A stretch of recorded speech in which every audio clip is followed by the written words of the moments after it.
কিন্তু যে জায়গাটা আমি আসতে যাচ্ছিলাম আসলে, আমরা খুব বড় বিপজ্জনক একটা পৃথিবীর মধ্যে ঢুকে পড়েছি অলরেডি। আমরা ট্রাম্প মাদুরোকে তুলে নিয়ে এসছেন ব্যাপারটা এই না। আমরা কেন যেন এই দেশের মানুষরা ২০২২ সালের সিগনিফিক্যান্ট ঘটনাটাকে ভুলে যাই। সেটা হচ্ছে রাশিয়ার ইউক্রেন আগ্রাসন।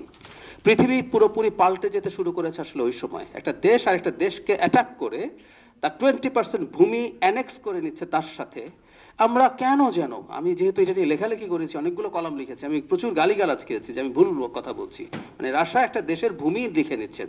পোস্ট সেকেন্ড ওয়ার্ল্ড ওয়ারে আমরা যুদ্ধ করেছি, সারা পৃথিবীতে প্রচুর যুদ্ধ হয়েছে, কিন্তু আপনার একটা নেইবারিং কান্ট্রির অ্যাটাক করে আপনার রাশিয়ান স্পিকিং পিপলের নিরাপত্তার অজুহাতে আপনি 20% ভূমি অ্যানেক্স করে নেবেন, এই ঘটনা ঘটে নাই। যদি ঘটে তাহলে আমরা কেমন হব ভবিষ্যতে সেটা বুঝতে পারছি। ওয়ার্ল্ড অর্ডারের যে ন্যূনতম কতগুলো রেড লাইন ছিল, যেটা সব গ্রেট পাওয়ার মানতো, সেটা আসলে 22 সালে ভাঙা শুরু হয়েছে। এরপর এখন ট্রাম্প যা করছেন সেটার দিকে আমরা যদি তাকাই, আমরা একটা খুবই ভলেটাইল সিচুয়েশনের দিকে চলে যাচ্ছি। আমরা পৃথিবীর ন্যূনতম যে রুল বেসড অর্ডার বলা হতো সেটা ভেঙে গেছে, এটা অলরেডি ভেঙে গেছে। এটা নিয়ে প্রচুর আলাপ আলোচনা এখন হচ্ছে। সমস্যা হচ্ছে আমরা, এটা আমাদের কেন জাতীয় নিরাপত্তা বা অভ্যন্তরীণ নিরাপত্তার সাথে জড়িত আমি এটুকু বলে শেষ করবো। তার আগে যদি বলি যে আমরা খুবই গুরুত্বপূর্ণ একটা পয়েন্ট অলরেডি এসে পড়ে বসেছি। কারণ হলো যেহেতু চায়না কন্টেইনমেন্টই এখন আমেরিকা বা পশ্চিমাদের মূল চিন্তার জায়গা। এটা প্রথম প্যাসিফিকে ছিল, সাউথ চায়না সিতে ছিল, সেরপর এটা যোগ করে ইন্দো প্যাসিফিক স্ট্র্যাটেজি হয়েছে, যার ফলশ্রুতিতে আজকে বিদেশি শক্তিগুলো, বিশ্ব সাম্রাজ্যবাদী শক্তিগুলো, তারা সেই সুযোগটা পায়।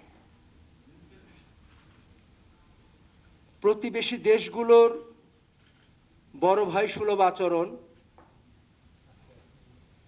এবং সেই সাথে আমাদের দেশের মধ্যে চেয়ারম্যান সাহেব তিনি তার বিভিন্ন কর্মসূচির মধ্যে, বিভিন্ন চিন্তার মধ্যে আমি ব্যক্তিগতভাবে দায়িত্ব নিয়ে বলতে চাই যে তিনি খুবই আন্তরিকভাবে এই বিষয়গুলি নিয়ে ভাবছেন এবং ট্রান্সফরমেশনের এই পর্বটাকে উনি ভালো করে বোঝার চেষ্টা করছেন।